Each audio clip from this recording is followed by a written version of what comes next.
back again. I know we said it's been like 49 days since we've been together, which is completely crazy. And there's been a lot happening the last couple weeks. I don't need to tell you guys everything that's happening because you've been living in it, right? So crazy times we've been living in. Our hearts have been going out to all of you. We've missed seeing your faces and been thinking about you and praying for you. So we're so glad that we can finally be back together today. And for our first Sunday back, we want to talk about something with you guys that may be relevant to what some of us are experiencing right now. And so raise your hand if your life has been impacted in any way, shape, or form by the fires and things the last couple of weeks. Your life hasn't been affected at all? Yeah? I was near it. It was the Eden fire. Yeah, you near that? Yeah. Dang. I live in East Hollywood, so it was like right next. Oh yeah, South State, for sure. The air was all like, it was all bad. It was bad? I'm sure. Raise your hand if you know someone who's been impacted by the virus the last couple weeks. Yeah, that's pretty much all of us, right? And so whether we have lost our houses or our ability to go to a school we were going to, or we've just had little annoyances like power outages and not being able to come to youth group or hang out with friends, all of us have been impacted in some way by what is going on the last couple weeks. And some of us may be feeling this, but if we aren't, maybe we know people. There's been a lot of just grieving people right now. A lot of people have lost things and are just walking through a really tough time with all the aftermath of the fires, whether they've had to transition and go to a new school or are looking for a place to live, or just, it's been chaotic, right? All of us have been impacted in some way. And we want to talk about today how God can meet us in those moments, right? That even in the midst of super chaotic times, when we're feeling like we're grieving or hurting or disappointed or sad, God can meet us in that, and His desire is for all of us to be healed, to be whole. He wants all of us to thrive and live in this abundant life He died for us to live in. And so today we're going to be talking about how God does that, how He helps us to heal and to rebuild. And again, we know that some of you have been impacted more than others in this time. And so just want to encourage you guys today, whether this is like super relevant to you right now, or if it's something that maybe you can share with a friend, or if it's something that maybe isn't relevant right now, but something you're going to come back to later in life. Just encourage you to listen with an open heart. I believe God has something for you today, and so I'm excited to jump in. So there's this classic song that we sing when we're little. Are my slides with me? I don't know. We have them pulled up.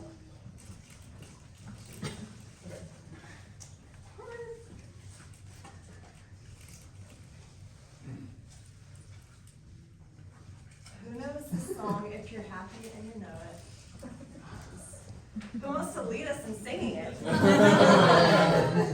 Lawson does! Alright, ready on the count of 3. 1, 2, 3. If you're happy and you know it, clap your hands. If you're happy and you know it, clap your hands. If you're happy and you know it, then your face will surely show it. If you're happy and you know it, clap your hands. Does anyone know the next parts? I've been told some people learn these parts and some people don't. I know that one where you're. What is it? I didn't know it's daddy.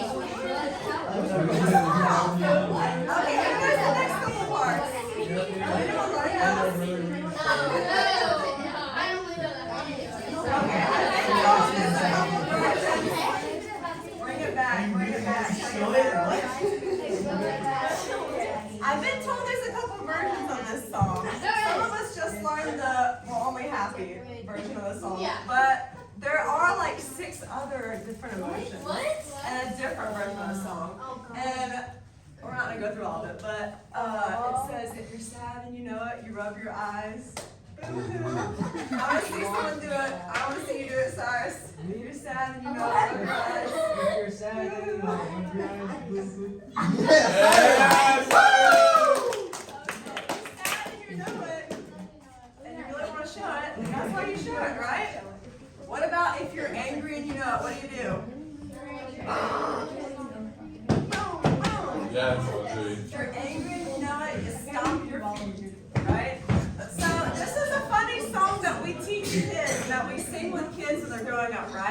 Can anyone guess why we sing this song to kids? No. So they can express their emotions. Whoa! Where did she get that from? Yes, her Cardi. She said Cardi B.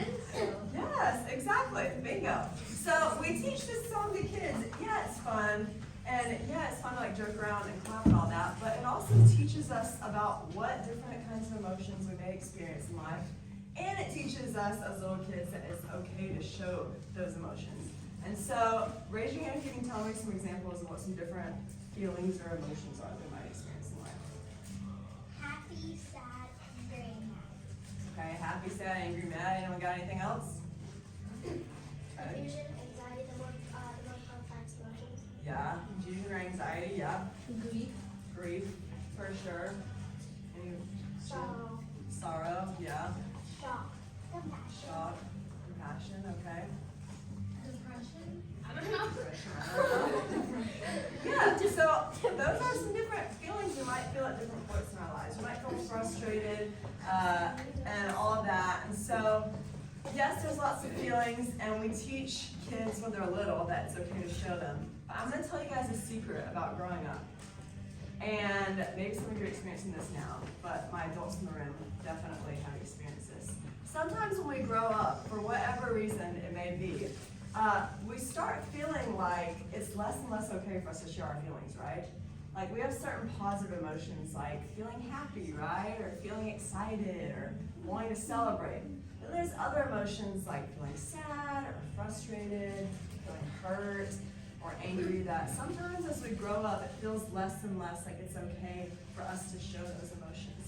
I'm not sure why that's the case, if it's just pressures from society or feeling like we have to like keep it together and be strong all the time, but that's definitely something that happens as we grow up. And there's this game that kind of reminds me of how adults can be with their feelings. Has anyone heard of whack-a-mole? Yes. Yeah. Oh, Raise your hand if you don't tell us how to play it. A lot of people have heard of it. Okay. Eva, can you tell us how you play whack-a-mole? You whack moles. yeah. So it just. Just go there. This is a picture of what it looks like. What did you say? You just whack a mole? Okay, but like, what's in your hand? Oh, a bat. Like a bat. Like a bat, like a whacker thing? Whacker thing. So what's happening right here, like with all these moles? They're going Pop up, out down, and and up. They're going up and down, right? It's kind of crazy. Okay, I loved whack-a-mole when I was growing up. It was like one of my favorite games to play at an arcade. There's also a board game version, which is super cool. But whack-a-mole kind of sometimes reminds me of how we can be with our feelings as we grow up, right? That sometimes for adults, if we feel sad or if we feel angry or frustrated, we can just, be like, nope, whack, push it down, like make it go away. I don't want to feel it.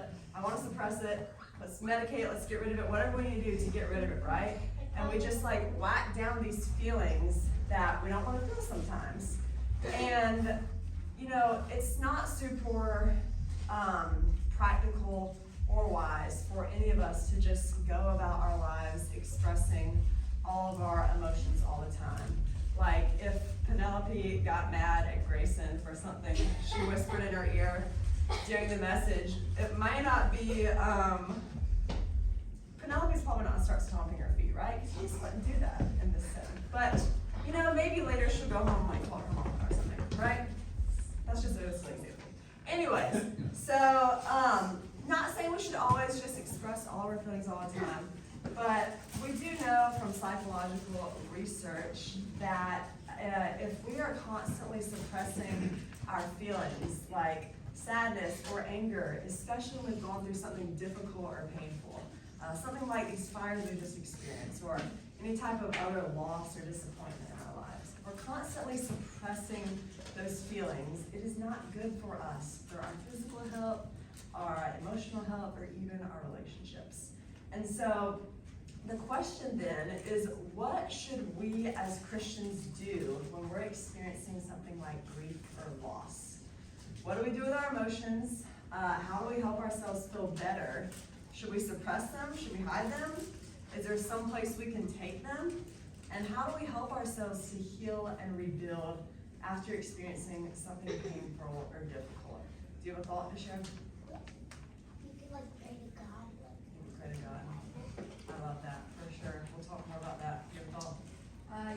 seek God for help because God can help you and Yeah. He can comfort you and give you His love. I love that. Those are both great answers. We're going to talk more about that today, and we're going to look at an ancient book that has a lot to tell us about this. Can anyone guess what book it is? The Bible. Love that. Okay, so all throughout the Bible, there are lots of stories of different people who have gone through some really tough things, right? We have stories about people like Job who have lost everything. We have stories about people who are walking through all kinds of heartache and disappointment, and they're feeling all the feels that come along with that, right? And they're in need of healing and restoration from God. When I personally am going through times like this, one of the most comforting books of the Bible to me is the Psalms, because Psalms is full of prayers and praises of people who are just like you and me, and they're bringing their feelings to God, right? They've realized that God is inviting every single one of us to come to Him authentically, to share with Him when we're feeling excited and wanting to celebrate, but to also share with Him whenever we're going through something really difficult. And so I love reading Psalms. It teaches me how to pray and process what I'm feeling when I'm walking through a tough time. And I would love for us to take a look at one of those Psalms together today. That's Psalm 102. So can I get a volunteer to help read for us? Let's see. Have we not heard from Acacia? Can you read for us verses 1 through 5? Hear my prayer, Lord. Let me cry for help come to you. Do not hide your face from me when I am in distress. Turn your ears to me when I call. Answer me quickly, for my dogs. My bones burn like glowing embers. My heart is blighted and withered like grass. I forget to eat my food. In my distress, I groan aloud and am reduced to skeleton. Whoa. How do y'all think this person's feeling? Sad. Sad. What do you think? Distressed, maybe depressed. This person is going through it right now. Let's keep reading. Who can read this next part for us? Right here. The Psalms 102, 6, 11, 6. I am like a desert owl, like an owl among the ruins. I lie awake. I have become like a bird alone on a roof. All day long my enemies taunt me. Those who rail against me use my name as a curse. For I eat ashes as my food and mingle my trunk with tears because of your great wrath. For you have taken me and thrown me aside. My days are like the evening shadow. I wither away like grass. Dang. This person doesn't seem happy to me. What about you? They sound happy as can be. They're lonely, right? Maybe they're feeling like this person's even saying I'm basically drinking my own tears. That's how low of a spot they're in right now. So in my Bible, what it says at the top of this psalm is, it says affliction in light of eternity. It says it's the prayer of a suffering person who is weak and pouring out their lament before the Lord. And I feel like that sounds right on. What do you think? This person's weak. They're really going through it right now. And what I love about this psalm is that right in the midst of these really intense feelings of I'm distressed, like I feel lonely, my life is just like in the worst spot it's ever been in, this psalmist is expressing that to God. And they're, it's probably hard in that moment to articulate everything you're feeling, but they're doing their best to like bring God into the depths of their pain and just all that they're feeling in that moment. And that really speaks to me because I think sometimes for us when we grow up in church that we can adopt this idea that God expects us to be happy all the time, or that we can only talk to Him or pray if we're super happy and wanting to praise, right? But what we see in the Psalms is that actually that's not the case, that no matter what we are walking through, even if it's the worst, most unimaginable pain or grief and that we're feeling, we are invited by God to come to Him and to be honest with Him about what we're feeling, and He loves getting to meet with us in those moments. And so what we see in Psalm 102 is the psalmist they're starting their prayer out by pouring their heart out to God and expressing to Him the depths of what they're feeling. But what happens next in the prayer is fascinating to me. So who can read this next part for us? Okay. Kylie, you want to read it? It's okay to be honest about I'm how so you sorry. So this talks about. This part. But you, Lord, sit enthroned forever. Your renown endures through all generations. You will arise and have compassion on Zion, for it is time to show favor to her. The appointed time has come, for her stones are dear to your servants. Her very dust moves them to pity. The nations will fear the name of the Lord. All the kings of the earth will revere your glory. For the Lord will rebuild Zion and appear in his glory. He will respond to the prayer of the destitute. He will not despise the plea. Thank you. Did anyone notice anything different about this part of the prayer? What did you notice? He wasn't expressing his own emotions in his own heart, he was just praising God.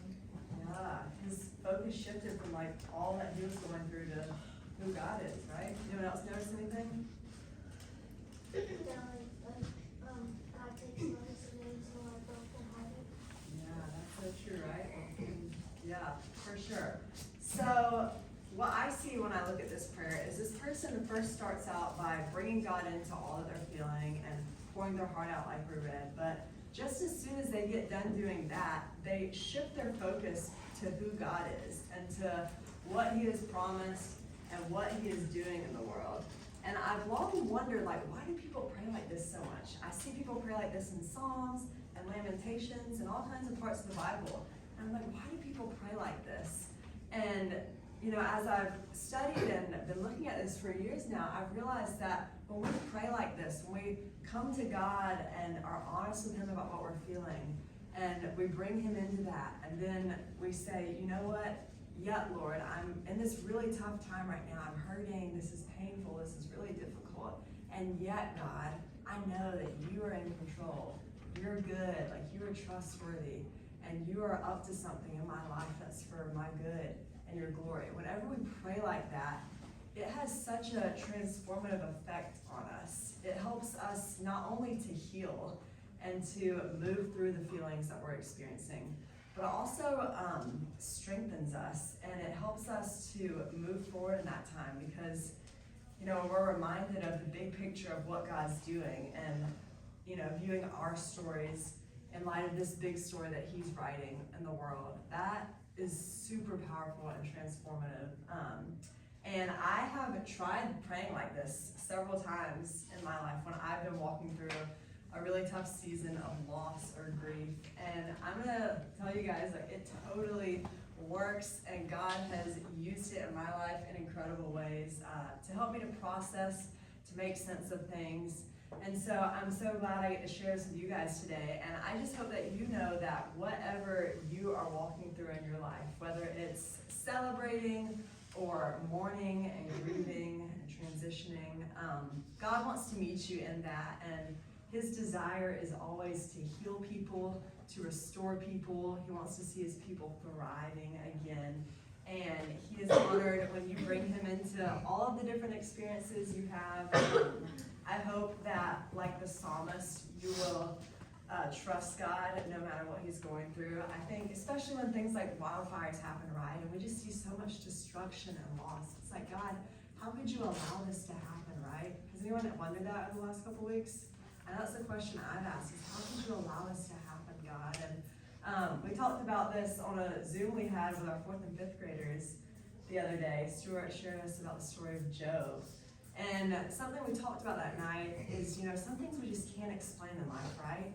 Some things just don't make sense, and we don't know why things like wildfires happen. But something we do know for sure is that God is good, and he is committed to bringing good out of it, and he's especially committed to his people and to healing them. And so I wish I could tell you guys this is a quick fix, just praying like the psalmist, but it is not. Newsflash. It's a process, as we know, to heal and to move forward from things that are devastating in our lives. But this is something that has helped me to move through that process and to move forward. And I hope that if you try it, it will do the same for you. And so I started to think about ending the message here about healing and rebuilding, because we could just cut it right here. But there's one more thing that I think is super important for us when we're walking through tough times to help us to heal. And and rebuild. And one of my favorite Christian speakers, she has this quote she always says. She says, trust God and do good. No matter what season of life you're in, if you can just trust God and do good, you're gonna have meaning, you're gonna have purpose, you're gonna have more joy, more peace, and you're probably gonna enjoy your life more. And I've heard her talk about this in times in my life when I've been really walking through something difficult. And it seems counterintuitive, right? Like, why would you try to encourage me to focus on helping someone else or being a blessing to them when I'm totally going through it? But I think the reason that she encourages people to do this is because it actually like strengthens us, and it like really helps us to turn outward and to try to do something for someone else. For me personally, in the really tough times I've been in, I don't know if anyone else has this tendency, but I can sometimes get really caught up in everything that's going on with me, my problems, my feelings, my junk. I can sometimes sink into this like, oh, poor me kind of mindset. But if I take a minute to say like, you know, God, this is a really tough time, but how can you use this time to turn my pain into purpose and to bless people through me? That has been really rewarding and fruitful for me and has helped me to move forward. And one person who has been an example of this during this time is our queen, Penelope. Can you tell us about your lemonade stand that you did? We were fundraising for the people who lost their homes, and we made over $1,500. That's crazy. So cool. So Penelope, and it was your siblings and your friends, right? You guys all got together, you did a lemonade stand, and you raised money for everyone who's like risking their life right now, right? That is incredible. I saw a picture of that on Instagram and was so proud of you guys. Has your family been completely unaffected by everything going on the last 2 weeks? Except power outages. The power outages, right? And it was probably like tough to watch, right? Yeah. So you've maybe been affected a little bit. It's probably been a tough time, but I love that you guys were thinking about ways to be a blessing to other people. And so we just encourage all of you, whether this is a tough time or if you find yourself in a tough time down the road, keep looking for ways to be a blessing and serve other people. I promise it'll help you get through it. And we're going to talk more in our small groups in just a minute about how we can trust God and do good in this time, how we can bring our full selves to Him authentically more and more each day. But before we do that, I'm going to say